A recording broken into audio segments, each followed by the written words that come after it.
Hello friends, आपका स्वागत है टेल टाइम्स पर। आपको पूरी कहानी का लिंक डिस्क्रिप्शन में मिलेगा। चलिए शुरू करते हैं आज की कहानी। Rebirth of protector episode 12। Shubhangi पूरी रात अर्जुन का इंतजार करती रही, लेकिन अर्जुन कमरे में वापस नहीं आया। अगली सुबह जब शुभांगी की आंखें खुलती हैं तो शुभांगी अपने आसपास देखती है, लेकिन अर्जुन उसे तब भी दिखाई नहीं देता, जिससे शुभांगी समझ जाती है कि अर्जुन रात भर नहीं आया। दूसरी तरफ अंजलि का भी रो रो कर बुरा हाल हो गया था। अंजलि ने भी अपने आप को जैसे कमरे में बंद कर लिया था। अंजलि खुद नहीं समझ पा रही थी कि अक्षित के इस तरह पकड़े जाने पर उसे क्यों बुरा लग रहा है। वो क्यों रो रही है? अगर अक्षित को कुछ हो भी गया तो? दूसरी तरफ हर्षित भी अपने किए पर पछता रहा था। उससे खुद पर ही बहुत गुस्सा आ रहा था और दूसरी तरफ नैना की बहुत ज्यादा फिक्र भी हो रही थी, क्योंकि पूरी रात गुजर गई थी और नैना को अभी तक होश नहीं आया था, जिस वजह से हर्षित भी बहुत ज्यादा परेशान था। और दूसरी तरफ जानवी भी कल रात से ही काव्यांश का फोन ट्राई कर रहे हैं। कभी काव्यांश का फोन लग नहीं रहा था तो कभी लगने पर भी काव्यांश फोन नहीं उठा रहा था, जिस वजह से जानवी भी बहुत ज्यादा परेशान थी और काव्यांश इस वक्त बहुत ज्यादा परेशान था, क्योंकि उसे भी समझ में नहीं आ रहा था इस वक्त क्या सही है और क्या गलत। अक्षित को उसने जो पकड़ा है, क्या वो सही है? अगर अर्जुन भाई आएंगे तो क्या वो अक्षित को सजा देंगे, और अगर वह अक्षित को सजा देंगे तो अंजलि का क्या होगा? कुल मिलाकर इस वक्त सभी लोग अपनी जिंदगी में बहुत ज्यादा परेशान थे। किसी को भी एक पल भी चैन नहीं था। सभी की जिंदगी इस वक्त एक अजीब से मोड़ पर आकर रुक गई थी। शुभांगी खिड़की के पास खड़ी होकर बाहर की सड़कों के नज़ारे देख रही थी कि तभी कमरे का दरवाजा खुलता है और अर्जुन अंदर आता है। अर्जुन शुभांगी को एक नज़र देखता है और फिर बोलता है, अपना सामान पैक करो, हम अभी मुंबई जा रहे हैं। इतना बोलकर अर्जुन बिना शुभांगी की तरफ देखे वॉशरूम में चला जाता है और शुभांगी बस हैरानी से अर्जुन को देखते जाती है। अर्जुन थोड़ी देर में बाहर आता है। शुभांगी ने अर्जुन के कपड़े निकाल कर रख दिए थे, जो काम शुभांगी हमेशा करती थी। अर्जुन अपने कपड़े लेता है और पहनकर एकदम तैयार हो जाता है। अर्जुन ने इस वक्त व्हाइट कलर की शर्ट, ब्लैक पैंट और ब्लैक ब्लेजर डाला हुआ था और शर्ट के ऊपर के 2 बटन खोले हुए थे। और शुभांगी ने एक डार्क ग्रीन कलर की साड़ी पहनी हुई थी। अर्जुन शुभांगी का हाथ पकड़ता है और फिर उसे बाहर ले जाता है। अर्जुन शुभांगी को गाड़ी में बैठाकर वहां से निकल जाता है। दूसरी तरफ हॉस्पिटल में हर्षित की बेचैनी हर गुजरते सेकंड पर बढ़ती जा रही थी। हर्षित का जैसे दिल थम चुका था, क्योंकि नैना को अभी तक होश नहीं आया था और हर्षित बहुत ज्यादा परेशान था। हर्षित बस ऊपर वाले से दुआ कर रहा था कि बस एक बार नैना को होश आ जाए तो हर्षित नैना को कभी अपने आप से दूर नहीं जाने देगा। नैना की आंखों से एक आंसू भी बहने नहीं देगा। हमेशा नैना को अपने सीने से लगाकर रखेगा। उसे एक प्रिंसेस वाली जिंदगी देगा। हर्षित नैना के रूम के बाहर ही था, तभी एक नर्स नैना को चेक करने के लिए अंदर जाती है और नैना को देखकर एकदम से चिल्ला पड़ती है। दूसरी तरफ काव्यांश का कमरा। काव्यांश अपना मॉर्निंग वर्कआउट करके कमरे में अपने तौलिए से पसीने को पोंछते हुए आता है। तभी एक सर्वेंट काव्यांश के कमरे में आता है और काव्यांश को बोलता है, सर आपसे कोई लड़की मिलने आई है। काव्यांश एक पल के लिए सोच में पड़ जाता है कि कोई लड़की मिलने आई है, कौन हो सकता है। लेकिन तभी काव्यांश के दिमाग में जानवी का ख्याल आता है और काव्यांश एकदम से उस सर्वेंट से पूछता है, कौन है वो लड़की, क्या नाम बताया उसने अपना? Servant, sir Janhvi Kapoor. काव्यांश एकदम से बाहर की तरफ भागता है और देखता है कि जानवी हॉल में खड़ी होकर एक स्टैचू को देख रही है। काव्यांश जानवी के पीछे खड़ा होता है और एकदम से बहुत ही सरल आवाज में बोलता है, तुम यहाँ क्या कर रही हो? जानवी काव्यांश की तरफ पलटती है और उसे देखते हुए बोलती है, मैं यहाँ तुमसे मिलने नहीं आई हूँ, मैं तो यहाँ पर अंजलि दी से मिलने आई हूँ। काव्यांश अपना एक कदम जानवी की तरह बढ़ाता है और फिर जानवी के करीब आकर बोलता है, तो फिर सर्वेंट को मुझे इन्फॉर्म करने के लिए क्यों कहा तुमने, अगर तुम मुझसे मिलने नहीं आई हो? जानवी काव्यांश की बात सुनकर झप जाती है और फिर अपनी हड़बड़ाहट को छुपाते हुए बोलती है, मैंने तुम्हें नहीं, मैंने तो अंजलि दी को इन्फॉर्म करने के लिए कहा था।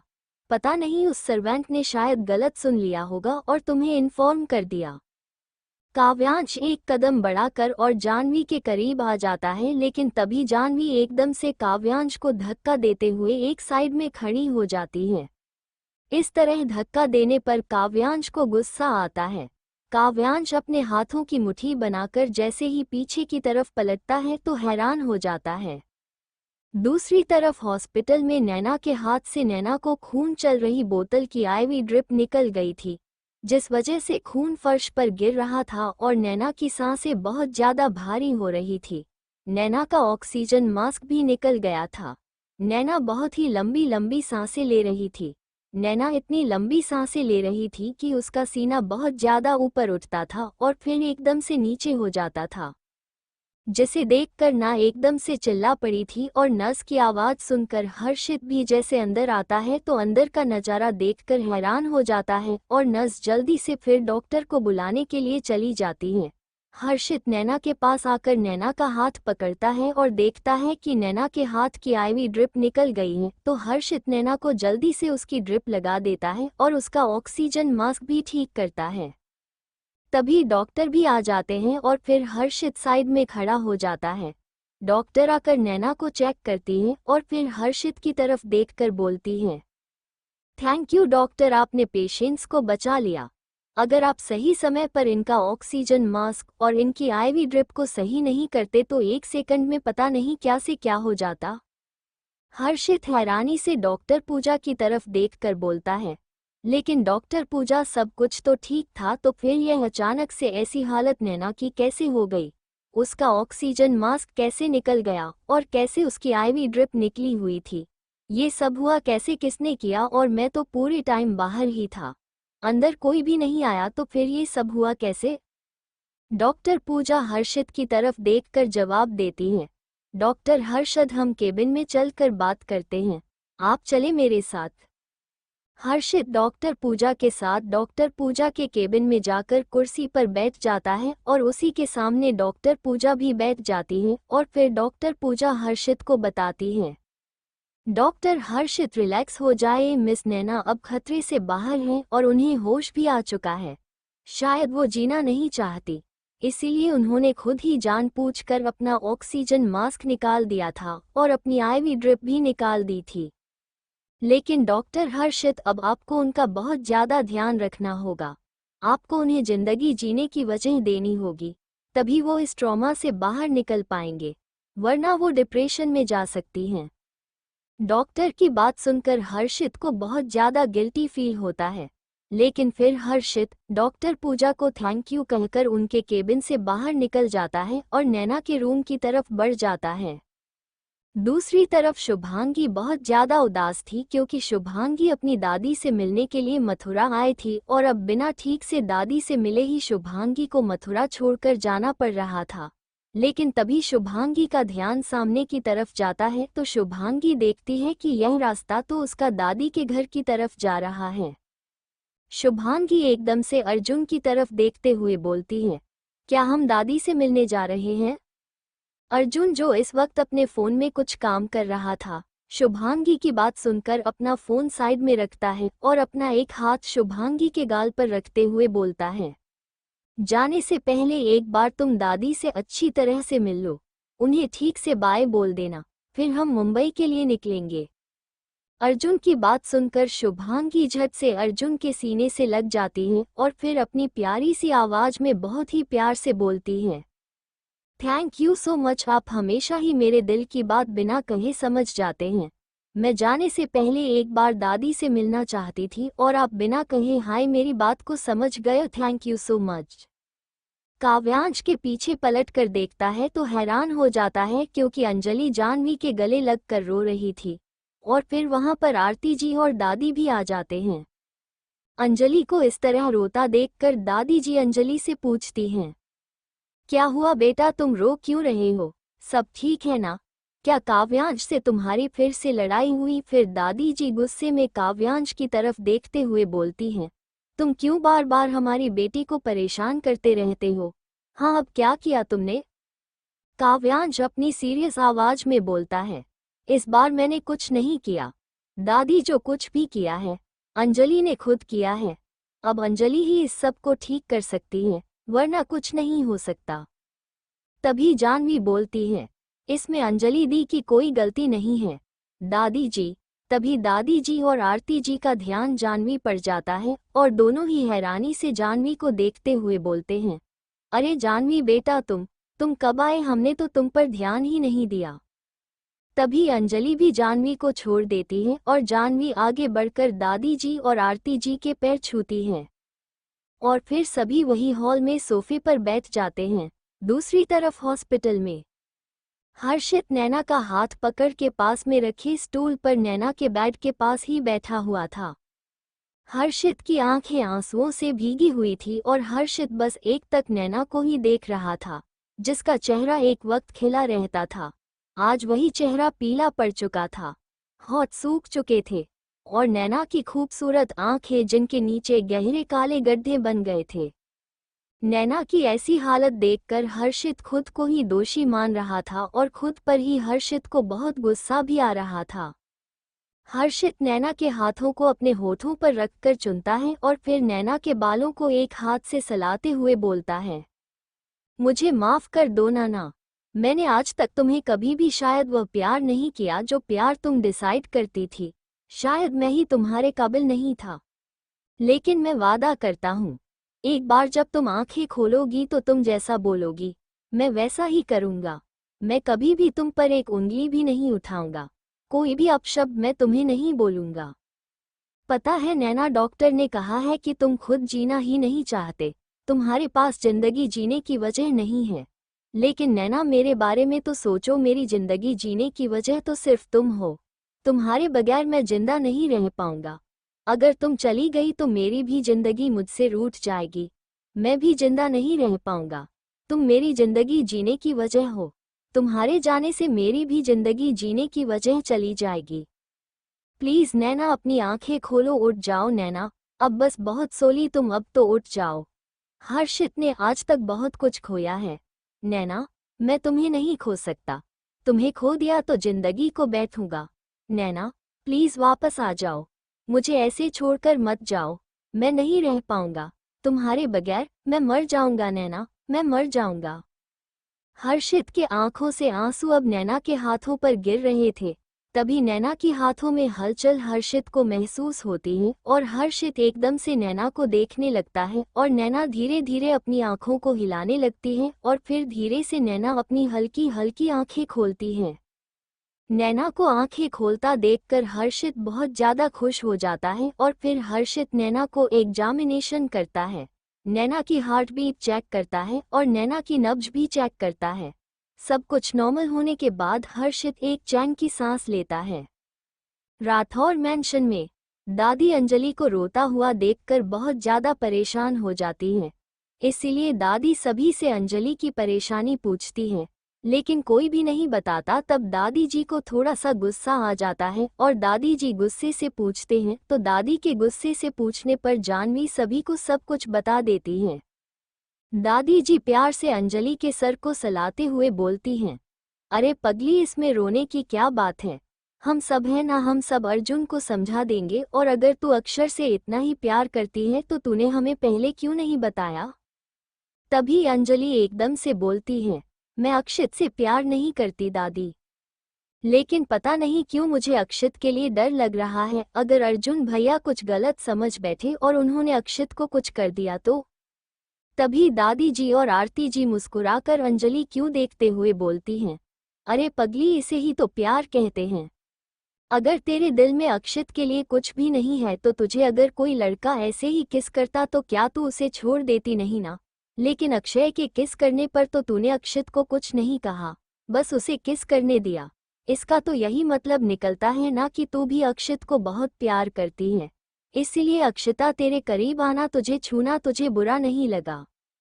दादी की बात सुनकर अंजलि की आंखें शर्म से झुक जाते हैं। अंजलि का मन ऐसा कर रहा था कि अभी धरती फट जाए और अंजलि उसमें समा जाए। अंजलि को बहुत ज्यादा शर्म आ रही थी। सबके सामने किस वाली बात का जिक्र सुनते देखकर अंजलि के गाल और कान दोनों ही लाल हो चुके थे, जिस बात को दादी जी और आरती जी नोटिस भी कर रहे थे। हॉस्पिटल में जब नैना होश में आती है और अपनी आंखें खोलती है तो नैना की नज़र सीधा हर्षित पर जाती है। हर्षित को देखकर नैना को हर्षित की कही गई सारी बातें याद आ जाते हैं और याद आते ही नैना की आंख से आंसू बह जाता है और नैना हर्षित की तरफ से अपना मुंह फेर लेते हैं। नैना का यूं मुंह फेर लेना हर्षित का दिल कचोट जाता है। ऐसा लगता है जैसे एक साथ किसी ने 1000 चाकू हर्षित के दिल में घुसा दिया हूं। हर्षित नैना से कुछ कहने ही वाला था कि तभी हर्षित को अपने कंधे पर किसी का हाथ महसूस होता है और जैसे ही हर्षित पीछे मुड़कर देखता है तो पीछे अर्जुन और शुभांगी खड़े हुए थे। अर्जुन सीधा मथुरा से मुंबई हॉस्पिटल आया था क्योंकि अर्जुन को पता चल गया था नैना ने सुसाइड कमेंट किया है, और अर्जुन की मथुरा से मुंबई जल्दी आने की वजह भी हर्षित ही था, अक्षत नहीं, क्योंकि अर्जुन जानता था अक्षत को अब तक काव्यांश और बॉडीगार्ड्स ने पकड़ लिया था और इस वक्त अक्षत उनकी कैद में था और उनकी कैसे निकलना नामुमकिन था। लेकिन इस वक्त सबसे ज्यादा हर्षित को अर्जुन की जरूरत थी और हर्षित जैसे ही अर्जुन को देखता है तो हर्षित का सब्र का बांध टूट जाता है और हर्षित एकदम से अर्जुन के गले लग जाता है और शुभांगी नैना के पास आकर बैठ जाते हैं। काव्यांश के पीछे पलट कर देखता है तो हैरान हो जाता है क्योंकि अंजलि जाह्नवी के गले लगकर रो रही थी और फिर वहां पर आरती जी और दादी भी आ जाते हैं।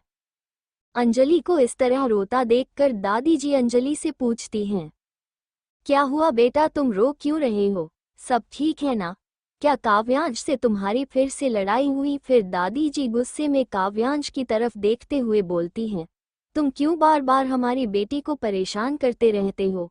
हाँ, अब क्या किया तुमने? काव्यांश अपनी सीरियस आवाज में बोलता है, इस बार मैंने कुछ नहीं किया दादी, जो कुछ भी किया है अंजलि ने खुद किया है। अब अंजलि ही इस सब को ठीक कर सकती है, वरना कुछ नहीं हो सकता। तभी जाह्नवी बोलती है, इसमें अंजलि दी की कोई गलती नहीं है दादी जी। तभी दादी जी और आरती जी का ध्यान जाह्नवी पर जाता है और दोनों ही हैरानी से जाह्नवी को देखते हुए बोलते हैं, अरे जाह्नवी बेटा, तुम कब आए, हमने तो तुम पर ध्यान ही नहीं दिया। तभी अंजलि भी जाह्नवी को छोड़ देती है और जाह्नवी आगे बढ़कर दादी जी और आरती जी के पैर छूती है और फिर सभी वही हॉल में सोफे पर बैठ जाते हैं। दूसरी तरफ हॉस्पिटल में हर्षित नैना का हाथ पकड़ के पास में रखे स्टूल पर नैना के बेड के पास ही बैठा हुआ था। हर्षित की आंखें आंसुओं से भीगी हुई थी और हर्षित बस एक तक नैना को ही देख रहा था, जिसका चेहरा एक वक्त खिला रहता था। आज वही चेहरा पीला पड़ चुका था, होंठ सूख चुके थे और नैना की खूबसूरत आंखें जिनके नीचे गहरे काले गड्ढे बन गए थे। नैना की ऐसी हालत देखकर हर्षित खुद को ही दोषी मान रहा था और खुद पर ही हर्षित को बहुत गुस्सा भी आ रहा था। हर्षित नैना के हाथों को अपने होठों पर रखकर चुनता है और फिर नैना के बालों को एक हाथ से सलाते हुए बोलता है, मुझे माफ कर दो नाना, मैंने आज तक तुम्हें कभी भी शायद वह प्यार नहीं किया जो प्यार तुम डिसाइड करती थी। शायद मैं ही तुम्हारे काबिल नहीं था, लेकिन मैं वादा करता हूँ, एक बार जब तुम आंखें खोलोगी तो तुम जैसा बोलोगी मैं वैसा ही करूँगा। मैं कभी भी तुम पर एक उंगली भी नहीं उठाऊंगा, कोई भी अपशब्द मैं तुम्हें नहीं बोलूंगा। पता है नैना, डॉक्टर ने कहा है कि तुम खुद जीना ही नहीं चाहते, तुम्हारे पास जिंदगी जीने की वजह नहीं है। लेकिन नैना, मेरे बारे में तो सोचो, मेरी जिंदगी जीने की वजह तो सिर्फ तुम हो। तुम्हारे बगैर मैं जिंदा नहीं रह पाऊंगा। अगर तुम चली गई तो मेरी भी जिंदगी मुझसे रूठ जाएगी, मैं भी जिंदा नहीं रह पाऊंगा। तुम मेरी जिंदगी जीने की वजह हो, तुम्हारे जाने से मेरी भी जिंदगी जीने की वजह चली जाएगी। प्लीज नैना, अपनी आंखें खोलो, उठ जाओ नैना, अब बस बहुत सोली तुम, अब तो उठ जाओ। हर्षित ने आज तक बहुत कुछ खोया है नैना, मैं तुम्हें नहीं खो सकता, तुम्हें खो दिया तो जिंदगी को बैठूंगा। नैना प्लीज वापस आ जाओ, मुझे ऐसे छोड़कर मत जाओ, मैं नहीं रह पाऊंगा तुम्हारे बगैर, मैं मर जाऊंगा नैना, मैं मर जाऊंगा। हर्षित के आंखों से आंसू अब नैना के हाथों पर गिर रहे थे। तभी नैना की हाथों में हलचल हर्षित को महसूस होती है और हर्षित एकदम से नैना को देखने लगता है और नैना धीरे धीरे अपनी आंखों को हिलाने लगती है और फिर धीरे से नैना अपनी हल्की हल्की आंखें खोलती है। नैना को आंखें खोलता देखकर हर्षित बहुत ज़्यादा खुश हो जाता है और फिर हर्षित नैना को एग्जामिनेशन करता है। नैना की हार्ट बीट चेक करता है और नैना की नब्ज भी चेक करता है। सब कुछ नॉर्मल होने के बाद हर्षित एक चैन की सांस लेता है। राठौर मैंशन में दादी अंजलि को रोता हुआ देखकर बहुत ज़्यादा परेशान हो जाती हैं। इसलिए दादी सभी से अंजलि की परेशानी पूछती हैं, लेकिन कोई भी नहीं बताता। तब दादी जी को थोड़ा सा गुस्सा आ जाता है और दादी जी गुस्से से पूछते हैं, तो दादी के गुस्से से पूछने पर जानवी सभी को सब कुछ बता देती हैं। दादी जी प्यार से अंजलि के सर को सहलाते हुए बोलती हैं, अरे पगली, इसमें रोने की क्या बात है, हम सब हैं ना, हम सब अर्जुन को समझा देंगे। और अगर तू अक्षर से इतना ही प्यार करती है तो तूने हमें पहले क्यों नहीं बताया। तभी अंजलि एकदम से बोलती है, मैं अक्षित से प्यार नहीं करती दादी, लेकिन पता नहीं क्यों मुझे अक्षित के लिए डर लग रहा है। अगर अर्जुन भैया कुछ गलत समझ बैठे और उन्होंने अक्षित को कुछ कर दिया तो। तभी दादी जी और आरती जी मुस्कुराकर अंजलि क्यों देखते हुए बोलती हैं, अरे पगली, इसे ही तो प्यार कहते हैं। अगर तेरे दिल में अक्षित के लिए कुछ भी नहीं है तो तुझे अगर कोई लड़का ऐसे ही किस करता तो क्या तू उसे छोड़ देती नहीं ना।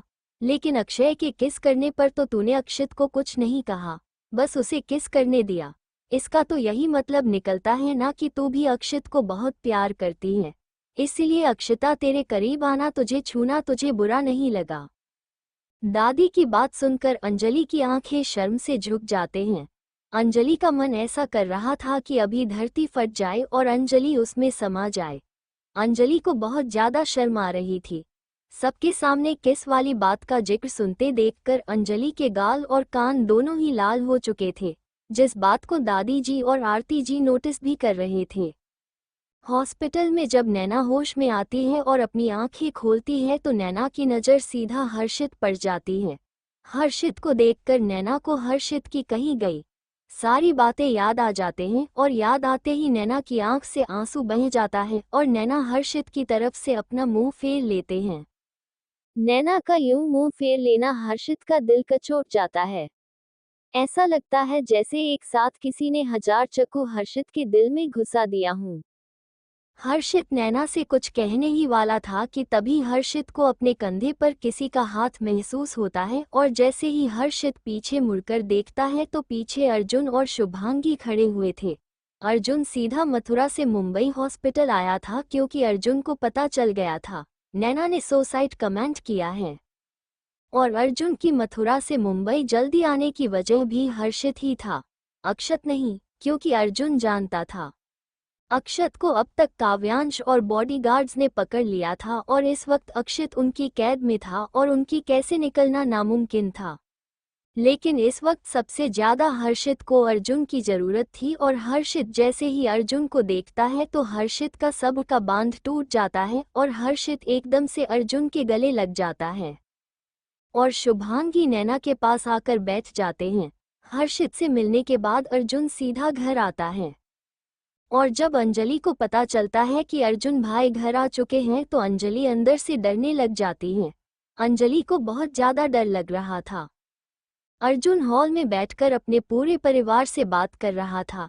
तभी अंजलि धीरे कदमों से हॉल में आती है और सीधा शुभांगी के पीछे आकर खड़ी हो जाती है।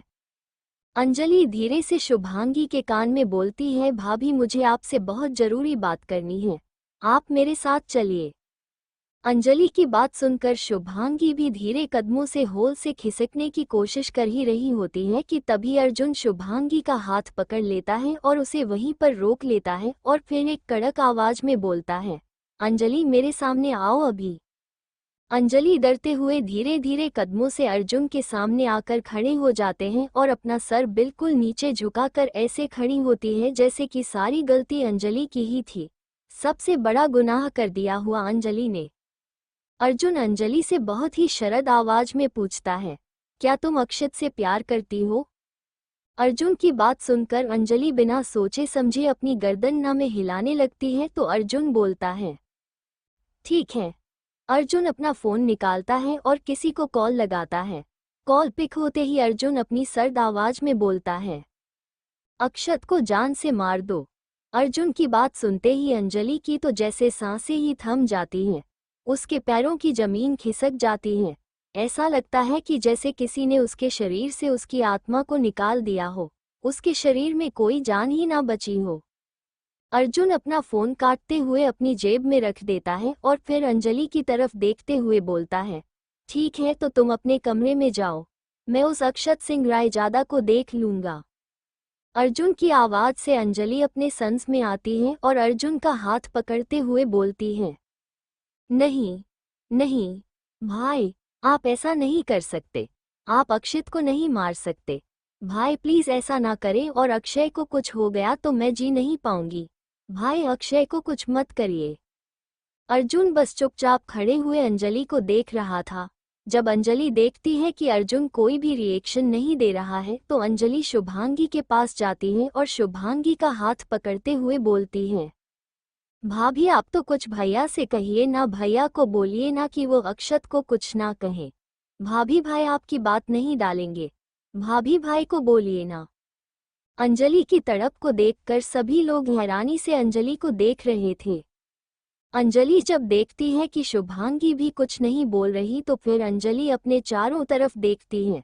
काव्यांश, जानवी, दादी, दादाजी, माँ और पापा सभी लोग हैरानी से बस अंजलि को ही देख रहे थे। अंजलि गुस्से में चिल्लाते हुए अपने बालों को पकड़ते हुए जमीन पर बैठ जाती है और रोते हुए बोलती है, आप लोग क्यों मेरी बात नहीं सुन रहे हैं? मेरी बात सुनिए ना, मैं अक्षित से प्यार करती हूँ, बहुत प्यार करती हूँ, नहीं रह सकती उसके बिना। आप अक्षय को कुछ नहीं कर सकते, भाई कुछ नहीं कर सकते। अगर उसको कुछ भी हुआ ना तो मैं भी अपनी जान दे दूंगी। फिर अंजलि अपने दोनों हाथों से अपने चेहरे को छुपाकर रोने लगती है। तभी कोई अंजलि के कंधे पर हाथ रखता है। अंजलि अपना सर उठाकर देखती है तो वहां कोई और नहीं बल्कि अक्षत ही खड़ा था।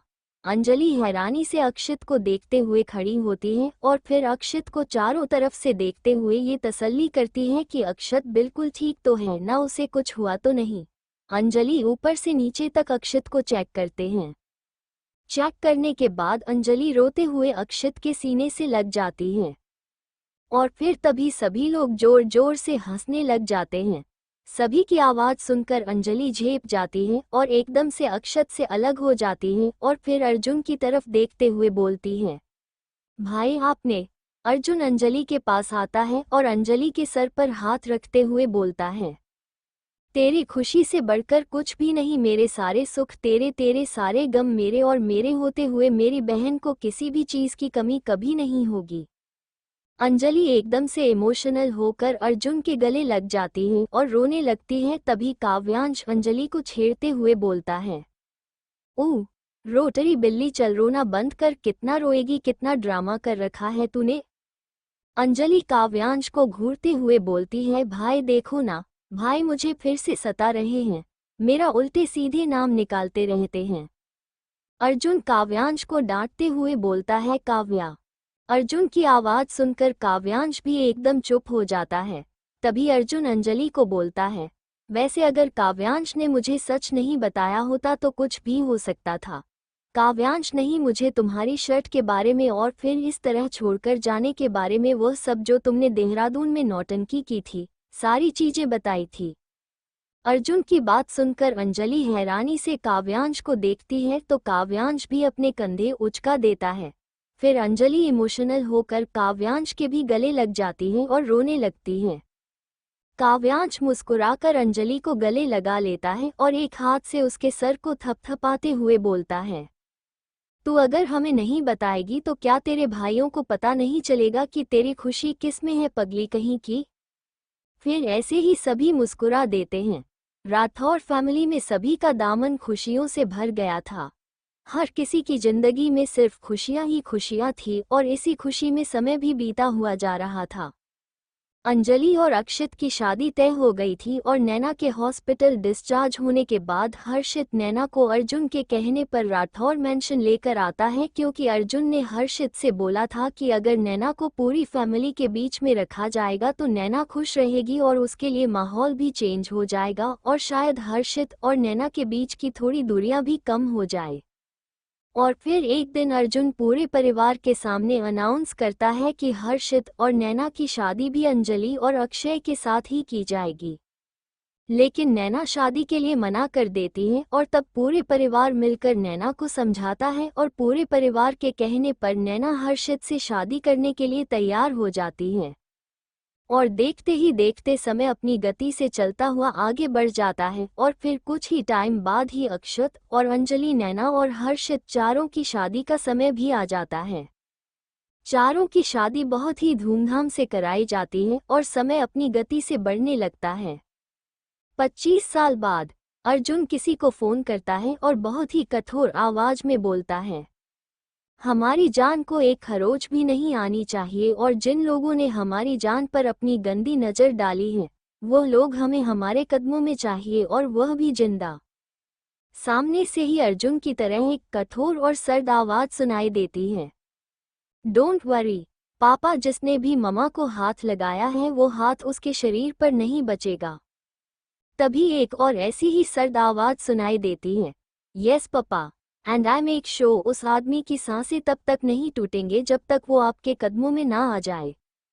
लेकिन आज पूरा राजस्थान देखेगा कि राठौर परिवार पर हाथ डालने का अंजाम क्या होता है और शेरों की मां पर हाथ डालने का तो अंजाम कितना भयानक होता है।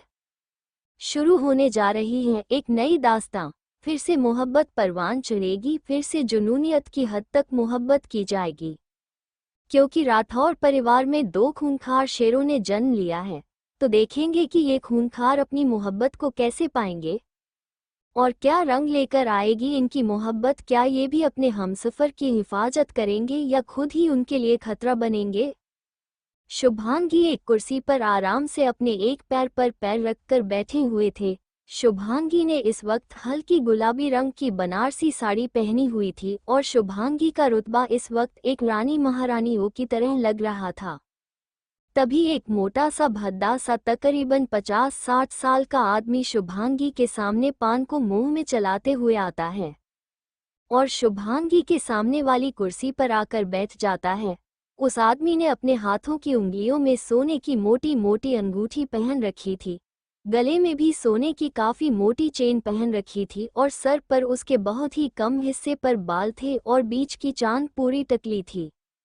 आदमी पान को एक पिचकारी की तरह थूकते हुए बोलता है, कैसी हो हुकुम रानी, सा मानना पड़ेगा, तुम्हें देखकर आज भी तुम्हारी खूबसूरती में कहीं से कहीं तक कमी नहीं आई है। आज भी वैसे ही खूबसूरती, वैसा ही खूबसूरत बदन और वह तुम्हारी पतली सी कमर आए हैं, बहुत खूबसूरत हो। पता नहीं हुकुम राजासा ने कौन से अच्छे कर्म किए थे कि तुम जैसी रानी उससे मिल गई, लेकिन आज उसकी खूबसूरत रानी मेरे कब्जे में है और अब से मेरे ही पास रहेगी। अब ये खूबसूरत रानी मेरे महल में रहकर मेरे महल की शोभा बढ़ाएगी। शुभांगी उस आदमी की मजाक उड़ाते हुए हंसी हंसकर उसको बोलते हैं, और तुम्हें सच में ऐसा लगता है कि तुम मुझे अपने कब्जे में रख पाओगे, अपनी महल की शोभा बना पाओगे। चंद्रमोहन त्रिपाठी भी हंसकर बोलता है, कौन रोकेगा मुझे, तुम्हारा वह पति तो मुंबई में बैठा है और जब हमने उसे फोन करके बताया कि तुम्हारी पत्नी हमारे पास है, उसने बिना कुछ कहे ही फोन काट दिया और हमारी पूरी बात भी नहीं सुनी। इसका मतलब तो यही है कि वह शायद अब तुमसे बोर हो गया है, इसीलिए वह तुम्हें अपने पास रखना नहीं चाहता और अपनी जान छुड़ाना चाहता है तुमसे। लेकिन तुम चिंता मत करो, हमारा दिल बहुत बड़ा है, हम तुम्हें अपने पास अपनी रानी बनाकर रखेंगे। शुभांगी भी हंसकर जवाब देती है, अब ऐसा जरूरी तो नहीं ना कि हर बार पति ही पत्नी को छुड़ाने के लिए आए।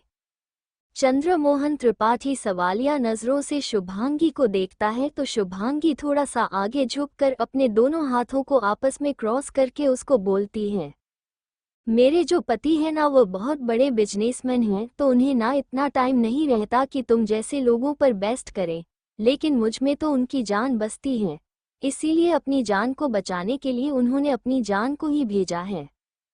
और अब जो यहाँ पर आएंगे ना, वो तुम्हारी मौत बनकर आएंगे, और शायद मौत भी इतनी भयानक हो कि तुम सोच भी नहीं सकते, क्योंकि मुझे बचाने के लिए मेरे पति नहीं, मेरे बेटे आएंगे। चंद्रमोहन त्रिपाठी शुभांगी की बात पर हंसते हुए बोलता है, हाँ हाँ हाँ, शायद अगर तुम्हारा पति आया होता तो मुझे थोड़ा बहुत डर लगता, क्योंकि उसकी खतरनाक सजा के किस्से तो पूरे राजस्थान में मशहूर हैं। लेकिन तुम बोल रहे हो कि तुम्हारे वो पिदे से बच्चे तुम्हें बचाने आएंगे। वैसे कहाँ है तुम्हारे बच्चे? आखिर कौन सी गुफा में छुपा कर रखा है?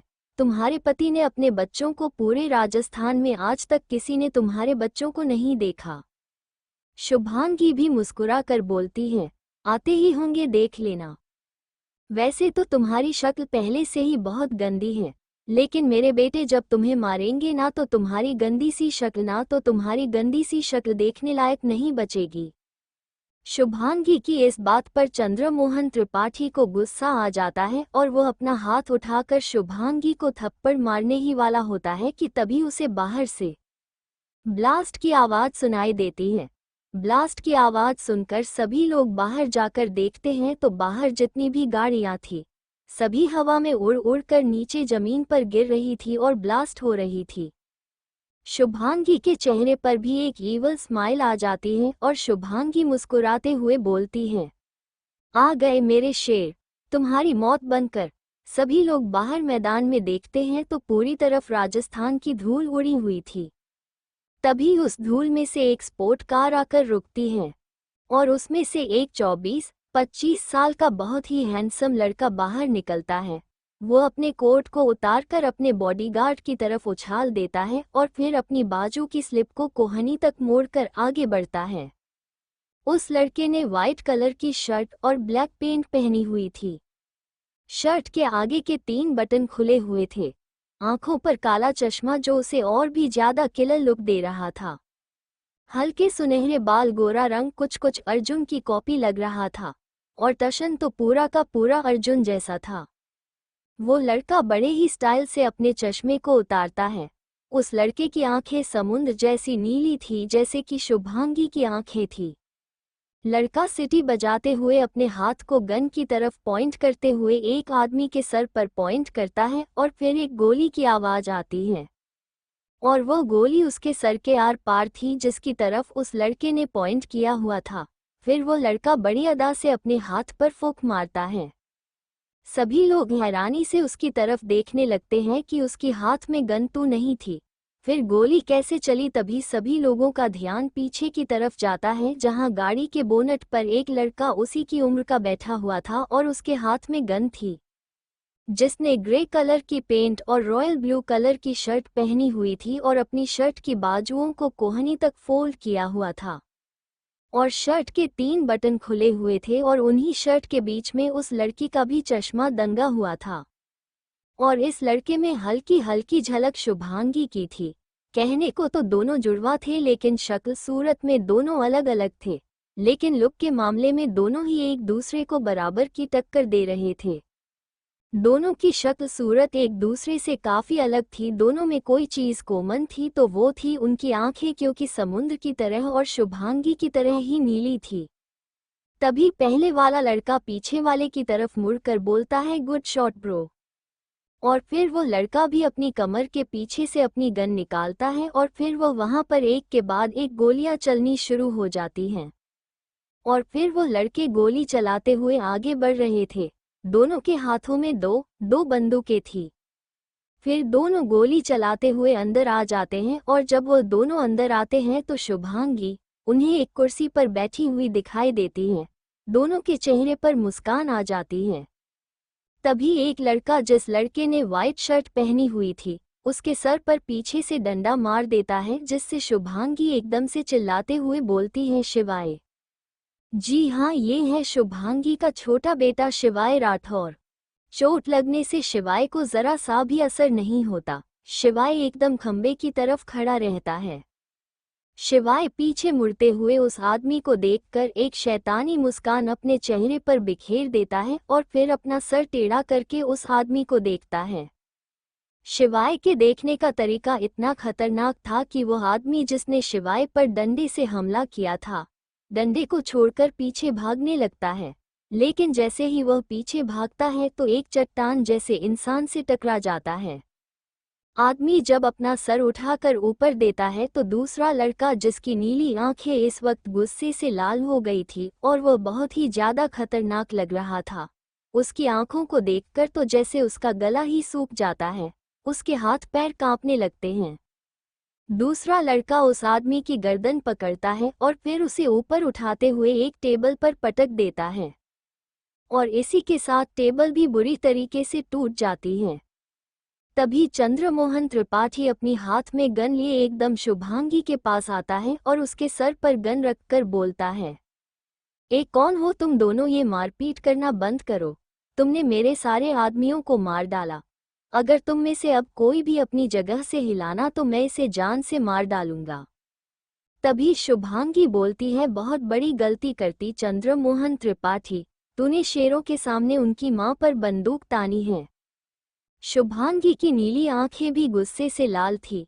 तभी चंद्रमोहन त्रिपाठी शुभांगी से फ्लर्ट करते हुए बोलता है, हाय, तेरी इसी अदा पर तो हम तेरी जवानी से फिदा हैं, लेकिन आज भी तेरी अदा में कोई कमी नहीं आई।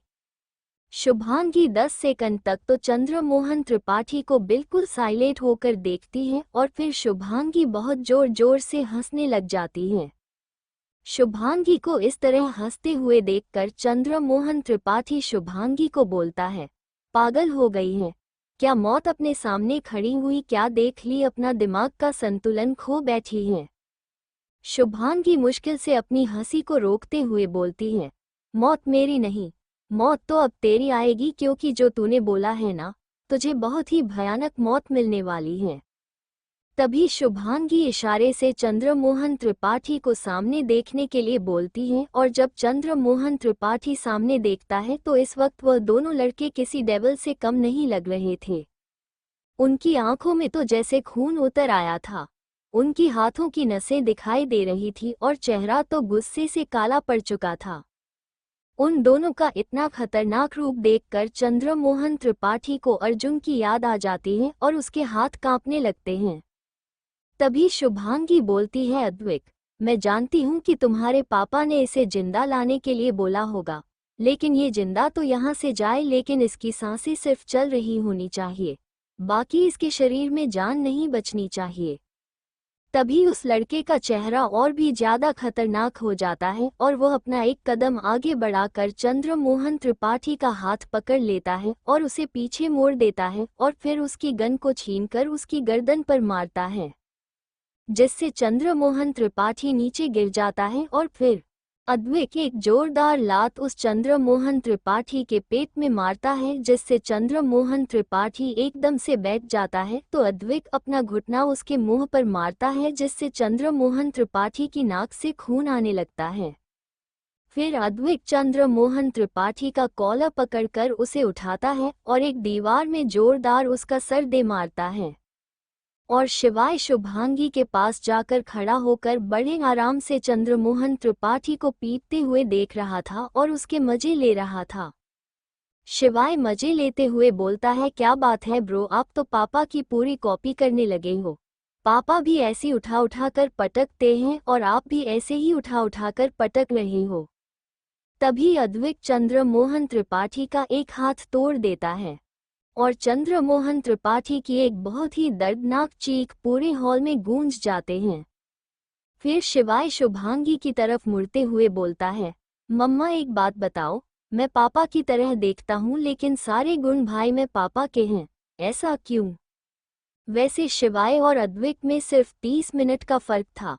अद्विक शिवाय से 30 मिनट बड़ा था, इसीलिए शिवाय अद्विक को भाई बोलता था। तभी शुभांगी टेंशन में बोलती है, चुप कर, मुझे यहाँ तेरे पापा के बारे में सोच सोच कर टेंशन हो रही है और तुझे अपने मजे की पड़ी है। पता नहीं घर क्या होगा मेरा। ये बात शुभांगी अपने मन में बोलती है। भगवान जी प्लीज बचा लेना। थोड़ी देर में अद्विक ने त्रिपाठी को मार मार कर अधमरा कर दिया था और अब शिवाय, अद्विक और शुभांगी तीनों ही घर जा रहे थे। कहानी का आगाज तो हो चुका है। अब देखना ये है कि अंजाम क्या होगा। राजस्थान की एक हवेली में एक आदमी बहुत गुस्से में चिल्ला रहा था। उसके सामने 10 से 15 हटे कट्टे आदमी खड़े हुए थे। खा खा कर सांड जैसे हो गए हो, तुमसे दो नाजुक सी लड़कियां नहीं पकड़ी गई। पूरे राजस्थान में फैल जाओ, एक एक कोने को छान मारो। मुझे वो दोनों लड़कियां जिंदा चाहिए। बस एक बार प्रॉपर्टी के पेपर पर साइन हो जाए, उसके बाद मैं उन्हें इतनी भयानक मौत दूंगा कि दोबारा जन्म लेने से उनकी रूह भी कांप जाएगी। अगर ओमकार भाई साहब अपनी प्रॉपर्टी अपनी बेटियों के नाम नहीं की होती तो ओमकार भाई साहब के साथ ही उन दोनों लड़कियों को भी मार देता। दूसरी तरफ राजस्थान के सड़कों पर दो लड़कियां पर शुद्ध होकर भाग रही थी। लड़कियों की उम्र तकरीबन 19 या 20 साल की होगी। दोनों लड़कियों के जिस्म पर काफी चोट लगी हुई थी और दोनों लड़कियों के पैरों से खून निकल रहा था, जिसे देखकर लग रहा था कि वो काफी टाइम से नंगे पैर ही भाग रही थी। तभी उस सड़क पर एक आदमी की कार आकर रुकती है और वो आदमी कार में से निकलकर उन दोनों लड़कियों को बोलता है, जल्दी चलो बेटा, कार में बैठे हो। अगर तुम इस तरह से सड़कों पर भागोगे तो किसी भी पल तुम्हारे चाचा जी के आदमी तुम्हें पकड़ लेंगे। दोनों लड़कियां उस आदमी की बात सुनकर कार में बैठ जाती हैं और वो कार उस सड़क पर से हवा की तरह गायब हो जाती है। कार के छोटे से घर के आगे आकर रुकती है। ये घर राजस्थान के भीड़भाड़ वाले शहर से काफी दूर एक सुनसान इलाके में था। आदमी दोनों लड़कियों को अंदर लेकर आता है। यह आदमी उन दोनों के पिता का पुराना दोस्त श्याम सुंदर था, इसीलिए दोनों लड़कियां उनके साथ आ गई थी। घर के अंदर श्याम सुंदर की पत्नी काजल भी थी।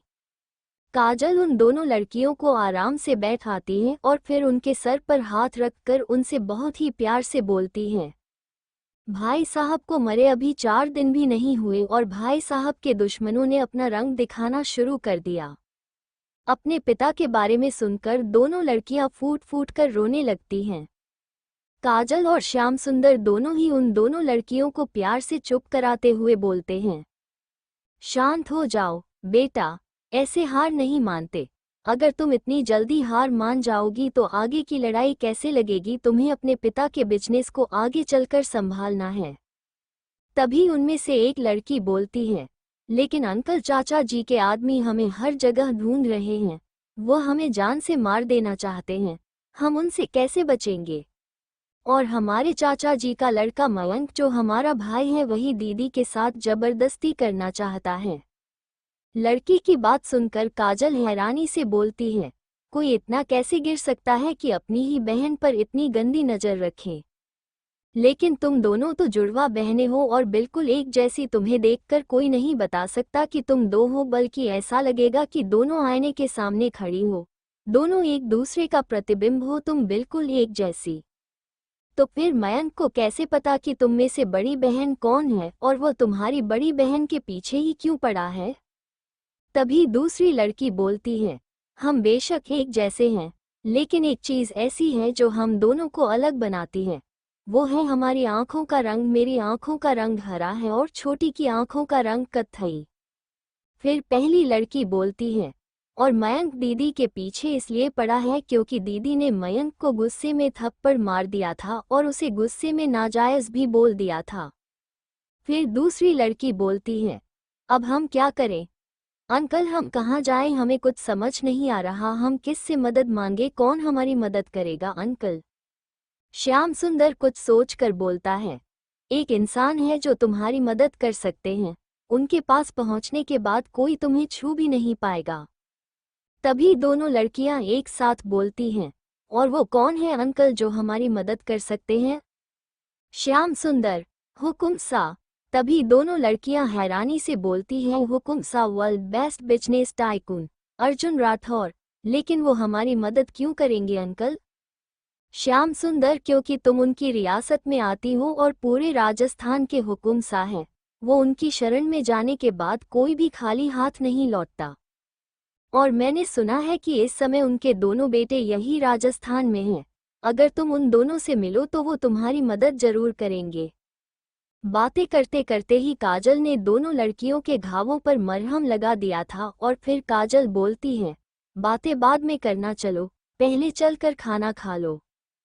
फिर चारों खाना खाते हैं। खाना खाने के बाद काजल और श्याम सुंदर दोनों लड़कियों को आराम करने के लिए बोलते हैं। फिर काजल उन्हें एक कमरे में ले जाती है और दोनों ही बिस्तर पर लेटकर सो जाते हैं। क्योंकि दोनों ही लड़कियां 2 दिन से बिना खाए पिए बस अपनी जान बचाते हुए भाग रही थी, इसलिए अब वो बिस्तर पर लेटते ही थकान की वजह से सो जाती हैं। अगली सुबह उनकी आंखें गोलियों की आवाज से खुलती हैं। दोनों ही हड़बड़ा कर उठती हैं और फिर कमरे से बाहर आकर देखती हैं तो उनके पैरों के नीचे से जैसे जमीन खिसक गई थी। दोनों ही लड़खड़ा कर एक दूसरे को पकड़ लेती हैं। क्योंकि हॉल में काजल जी जमीन पर पड़ी हुई थी और उनके सीने पर गोली लगी हुई थी और वो अब तक मर चुकी थी। तभी एक आदमी चिल्लाते हुए बोलता है, सर वो रही लड़कियां।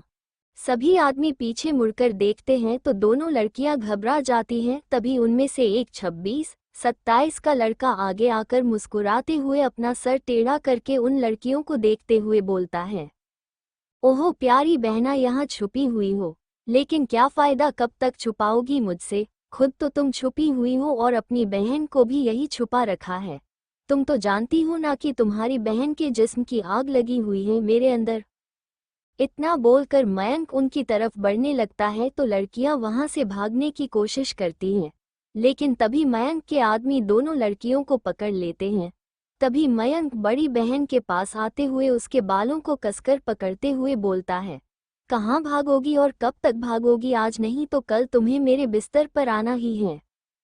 मयंक की बात सुनकर लड़की को बहुत ज्यादा गुस्सा आता है और लड़की गुस्से में पहले मयंक को घूरती है और फिर उसके मुंह पर थूक देती है और गुस्से में बोलती है, आखिर तूने अपनी औकात दिखाई देना, एक नाजायज गंदी नाली का कीड़ा ही निकला तू।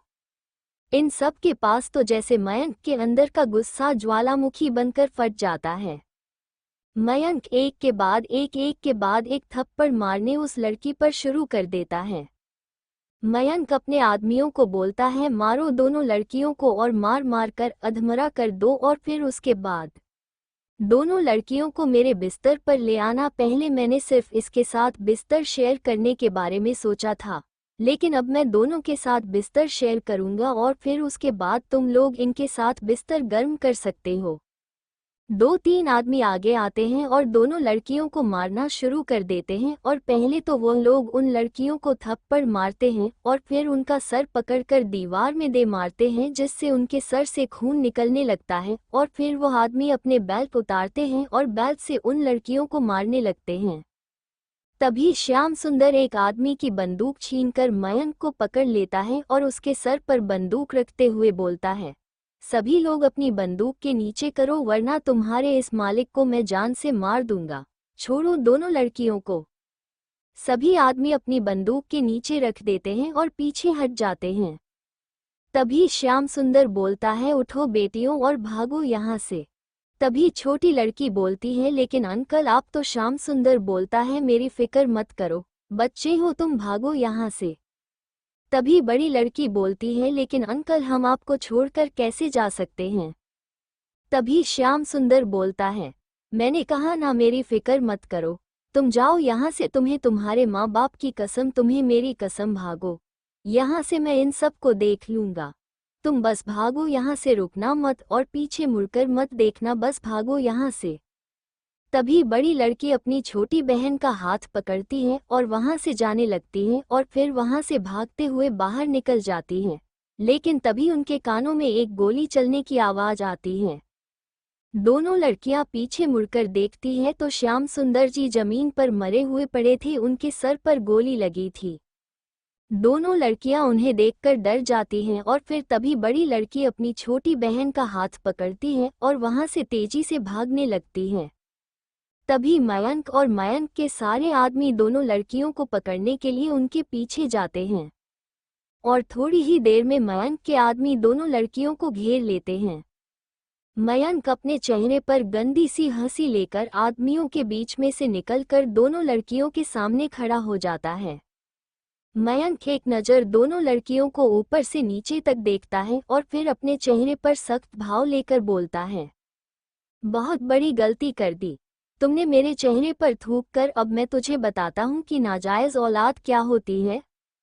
जब तुम दोनों को भी नहीं पता होगा कि तुम्हारे बच्चों का बाप कौन है। बहुत शौक है ना तुम्हें इज्जतदार होने का। सबसे पहले मैं तुम्हारी इसी इज्जत की धज्जियां उड़ा लूंगा। पूरे राजस्थान में तुम्हें बेलीवास घुमाऊंगा। फिर मयंक दोनों लड़कियों की तरफ देखते हुए ही बोलता है, गाइस इनके जिस्म को उनके कपड़ों से अलग कर दो। इतना बोलकर मयंक पीछे हट जाता है और अपनी गाड़ी के बोनट पर जाकर बैठ जाता है और फिर एक सिगरेट निकालता है और लंबे लंबे कश लेने लगता है और फिर अपने आदमियों को बोलता है, शुरू करो। इतना सुनते ही 10-15 आदमी दोनों लड़कियों पर जैसे भेड़ियों की तरह टूट पड़ते हैं। दोनों लड़कियां खुद को बचाने के लिए उन 1015 आदमियों को खुद से दूर धकेलने की और उनसे लड़ने की कोशिश करती हैं। जो भी उनके हाथ में आता है लड़कियों ने उठा उठाकर उनके ऊपर फेंक लगते हैं। कभी पत्थर मार रही थी तो कभी ठंडा उनके पर मार रही थी, लेकिन सब कुछ बेकार जा रहा था। लेकिन फिर भी दोनों लड़कियां खुद को बचाने के लिए पूरी कोशिश करती हैं। जब उन आदमियों से उन दोनों लड़कियों पर काबू नहीं पाया जाता तो दोनों आदमी उन पर हाथ उठाने शुरू कर देते हैं। सारे आदमी दोनों लड़कियों को बेरहमी से मारने लगते हैं और जगह जगह से उन लड़कियों के कपड़े फाड़ देते हैं। लेकिन तभी बड़ी लड़की एक बॉडीगार्ड के हाथ से बंदूक छीन लेती है और फिर 2-4 आदमियों पर बिना देखे बिना सोचे समझे गोलियां चला देती है। गोली लगने से 3 से 4 आदमी घायल हो जाते हैं। तभी बड़ी लड़की छोटी लड़की को उठाती है और उसका हाथ पकड़कर भागने लगती है। उन लड़कियों को भागता देखकर सभी आदमी उनके पीछे भागते हैं और अब की बार मयंक को कुछ ज्यादा ही गुस्सा आ जाता है। इसीलिए मयंक उन लड़कियों का पीछा करते हुए अपनी कमर के पीछे से बंदूक निकालता है और उन लड़कियों के पीछे जाना लगता है। तभी बड़ी लड़की से छोटी लड़की का हाथ छूट जाता है और बड़ी लड़की को ठोकर लग जाती है, जिससे बड़ी लड़की एक सामने वाले आदमी से जाकर टकरा जाते हैं और जो पीछे उसकी छोटी बहन रह जाती है उसको मयंक के आदमी पकड़ लेते हैं। ऐसे अचानक धक्का लगने से लड़का भी 2 कदम आगे की तरफ बढ़ जाता है, लेकिन तभी पीछे पलट कर देखता है तो उस लड़के की आंखें सीधी 2 जोड़ी हरी आंखों से टकरा जाती हैं। उस लड़की की हरी आंखें रो रो कर लाल हो चुकी थी, लेकिन फिर भी उस लड़की की आंखें ही काफी थी उस लड़के को अपनी तरफ अट्रैक्ट करने के लिए, और लड़के की नीली आंखें बस सामने वाली लड़की की हरी आंखों में ही देख रही थी। तभी उस लड़के के कानों में लड़की की लड़खड़ाती हुई आवाज सुनाई देती है, प्लीज हमारी माँ दद मदद कीजिए, वो लोग हमें। जिसे सुनकर लड़का अपने सेंस में आता है और ध्यान से देखता है तो उस लड़की के पूरे शरीर पर चोट लगी हुई थी और उसके कपड़े भी जगह जगह से फटे हुए थे। तभी लड़की के कानों में अपनी बहन की चीखने चिल्लाने की आवाज सुनाई देती है, दीदी दीदी बचाओ। लड़की पीछे पलट कर देखती है तो उसकी छोटी बहन को मयंक के आदमियों ने पकड़ लिया था, जिसे देखकर लड़की की हालत बहुत ज्यादा खराब हो जाती है और लड़की उस लड़के की शर्ट को पकड़कर उसे हिलाते हुए फिर उसके सामने हाथ जोड़कर बोलती है, प्लीज हमारी मदद कीजिए, प्लीज हमें बचा लीजिए। और तभी एक गोली चलने की आवाज आती है और वो लड़की उसकी बाहों में ही गिर जाती है। लड़का अपने दोनों हाथों से लड़की को संभालता है और फिर जब लड़का लड़की की कमर से हाथ उठाकर देखता है तो उसके हाथ पर बहुत सारा खून लगा हुआ था। लड़की को कमर पर गोली लगी थी। लड़के की नीली आंखें गुस्से से लाल हो जाती हैं और तभी लड़का गुस्से में चलाता है, छोटे, ये लड़का कोई और नहीं बल्कि अद्विक था। अद्विक की आवाज सुनकर शिवाय जल्दी से कार से बाहर आता है, जो कुछ दूरी पर कार में बैठा हुआ था और अधिक फोन पर बात करने के लिए कार से थोड़ी दूर आया था।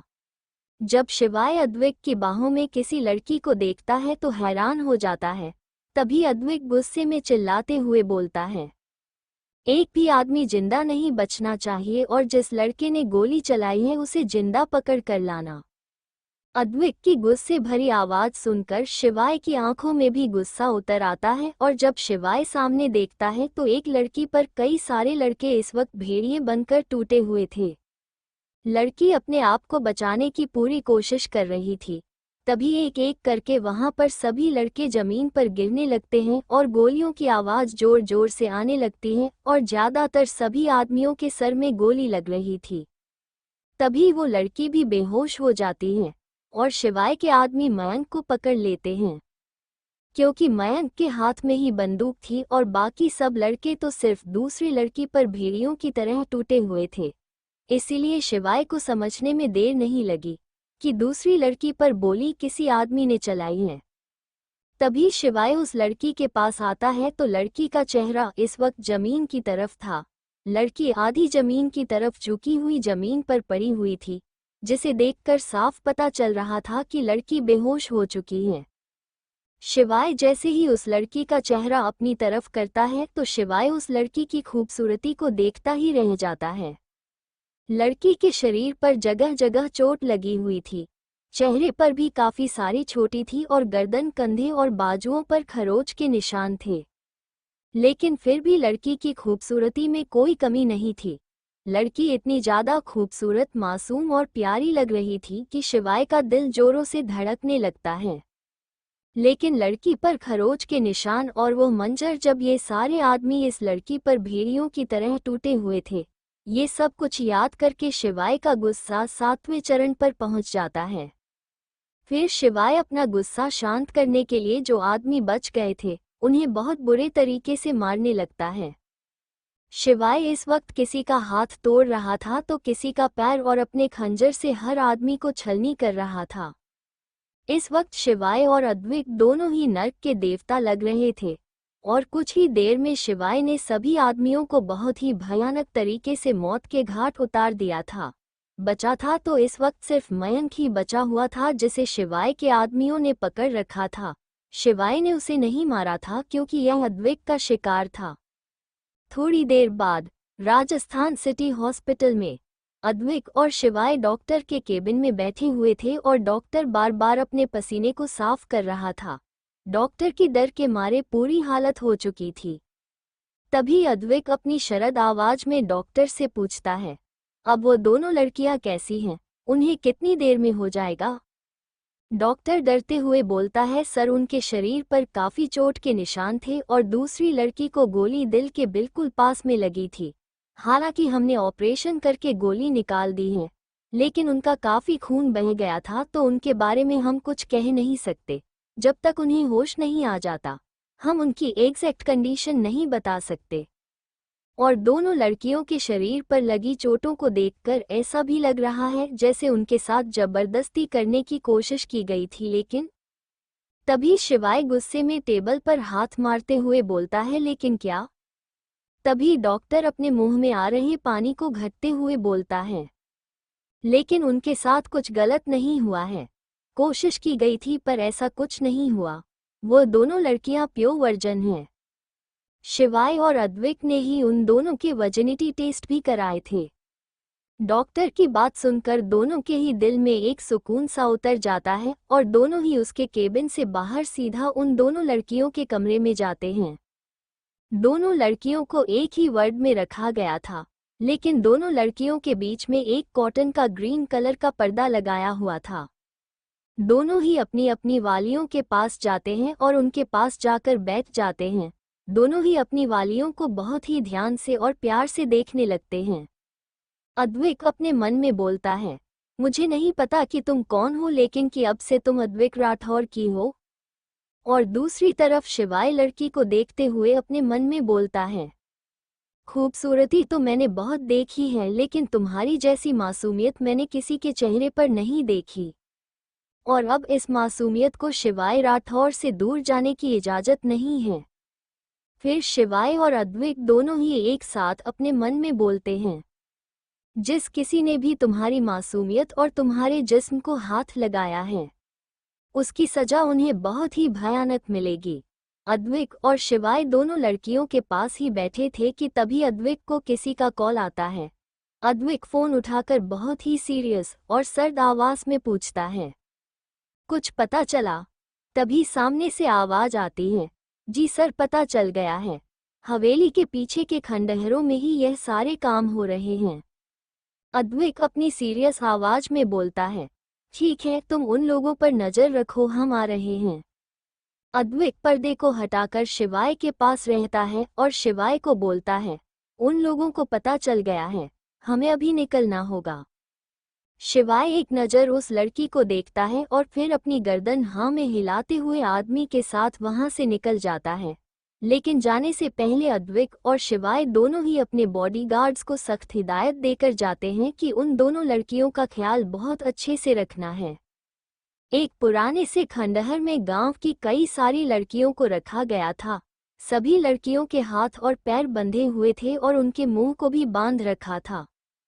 उन लड़कियों के पास काफी सारे आदमी थे जिन्होंने उन लड़कियों को बंदी बना रखा था।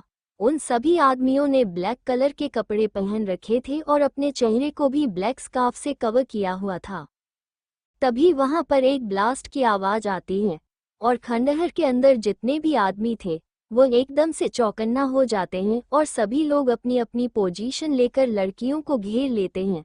तभी उनमें से जो उन लोगों का सरदार था वो अपने कुछ आदमियों को इशारा करता है कि वो बाहर जाकर देखे तो 3 से 4 आदमी खंडहर के बाहर जाकर देखते हैं तो एक गाड़ी में ब्लास्ट हुआ था। गाड़ी को देखकर सभी लोग हैरान हो जाते हैं कि आखिर यह ब्लास्ट हुआ कैसे, लेकिन तभी उनके ऊपर काफी सारी कांच की बोतल ले आकर गिरती हैं जो उनसे टकराकर टूट रही थी। तभी उनमें से एक आदमी सूंघता है तो उसे पता चलता है कि उन सभी बोतलों में पेट्रोल था। इससे पहले कि वो आदमी अपने साथियों से कुछ कहता उसे सामने से 2 लंबे चौड़े पर्सनैलिटी आती हुई नजर आती हैं। सामने से और कोई नहीं बल्कि अद्विक और शिवाय आ रहे थे।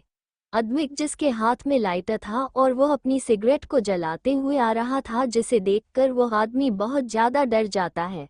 इससे पहले कि वो आदमी पीछे हो पाता अद्विक उनके ऊपर जलता हुआ लाइटर डाल देता है और उन सभी लोगों में आग लग जाती है। सभी लोगों दर्द से चिल्लाने लगते हैं।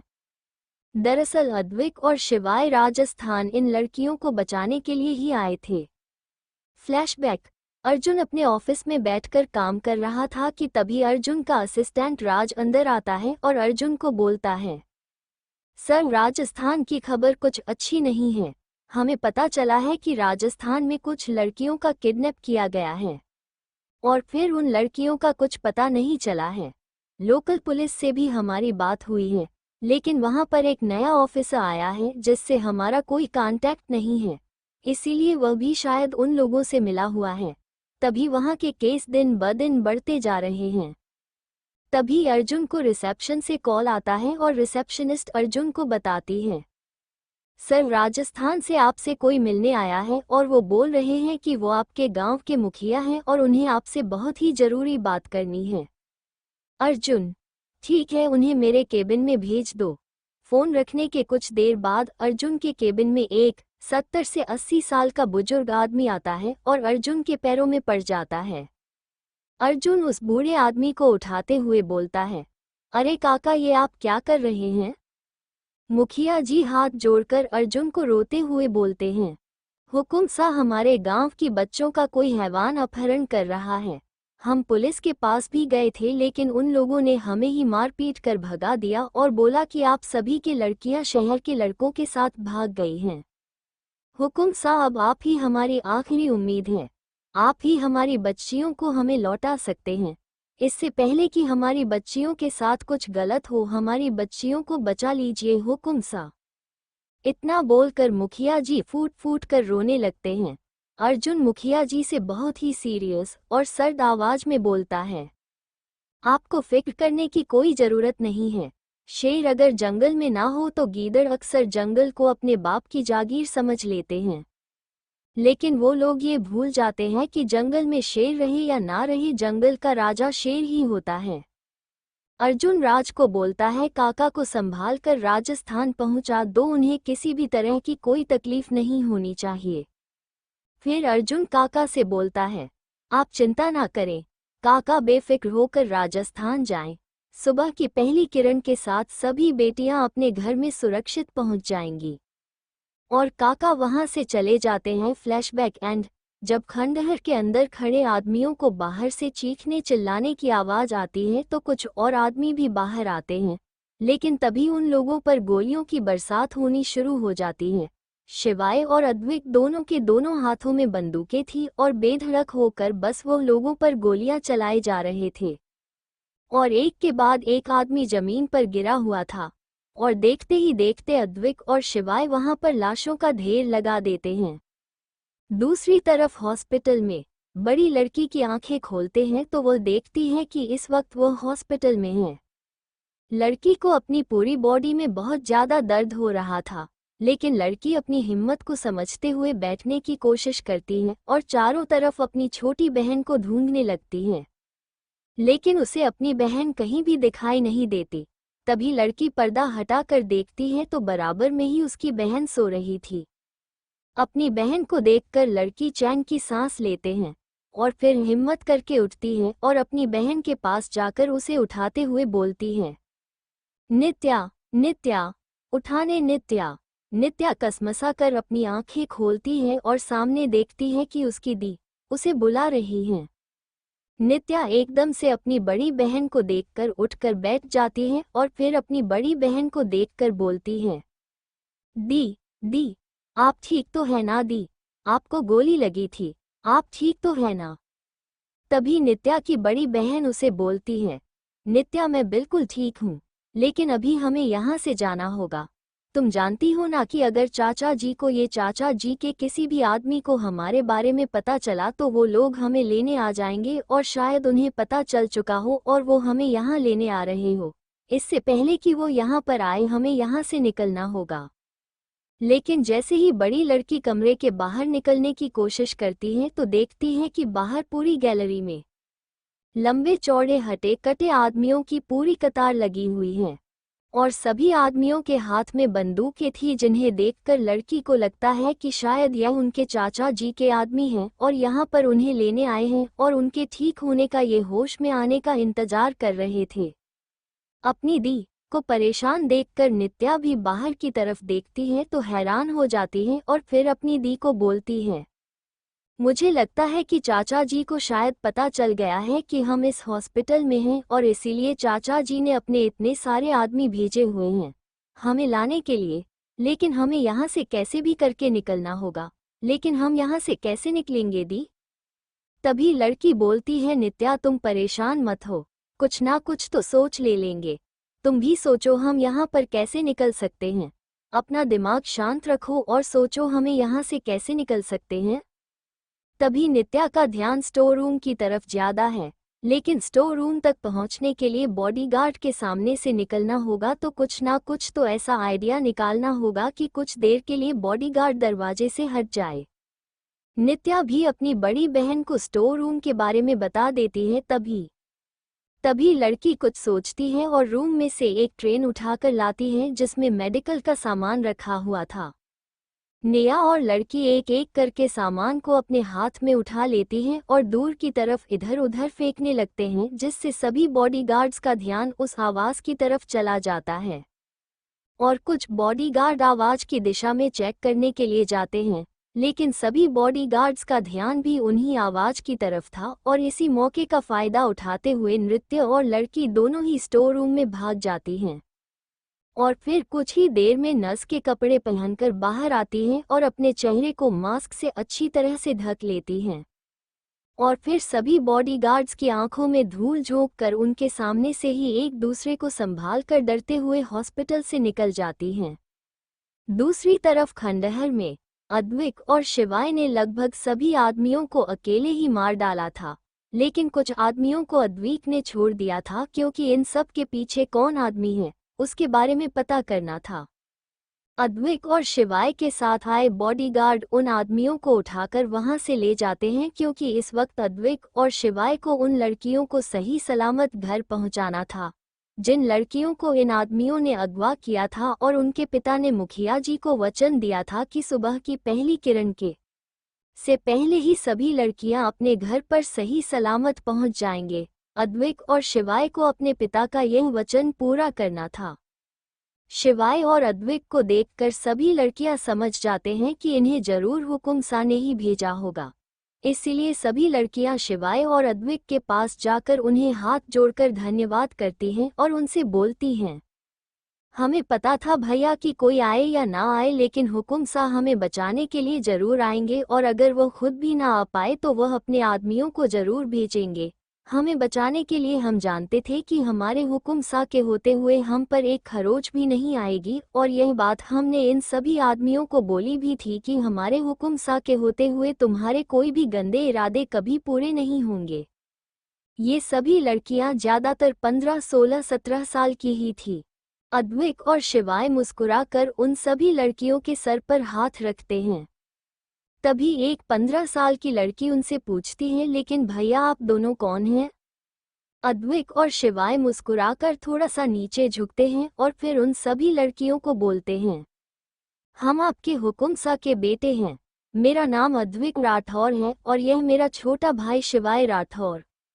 अद्विक की बात सुनकर सभी लड़कियों के चेहरे पर एक गहरी मुस्कान आ जाती है और सभी लड़कियां एक साथ अद्विक और शिवाय से चिपक जाते हैं।